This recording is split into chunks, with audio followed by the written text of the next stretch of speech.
If you ask 10 people how to make a good old American goulash, you probably get 10 different answers. That's because everyone grew up with a version that's slightly different. Today, I'm sharing a basic recipe that's always a hit and is easy enough to add your own special touches to.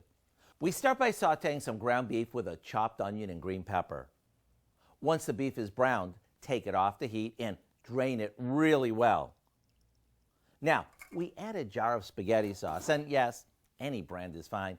Maybe even look for one that's on sale. Okay, we add a few seasonings, a half a pound of uncooked elbow macaroni, and a splash of water. That's right, I said uncooked. All this goes into a casserole dish. We'll cover it and pop it in the oven until the pasta is tender and all the flavors come together. Then right before serving it, we take it out, sprinkle on some mozzarella cheese, and back into the oven it goes, just long enough for all the cheese to get melty. I gotta warn you though, it's not gonna be easy to keep everyone from lining up in your kitchen since the whole house is gonna have a rich aroma of an Italian restaurant.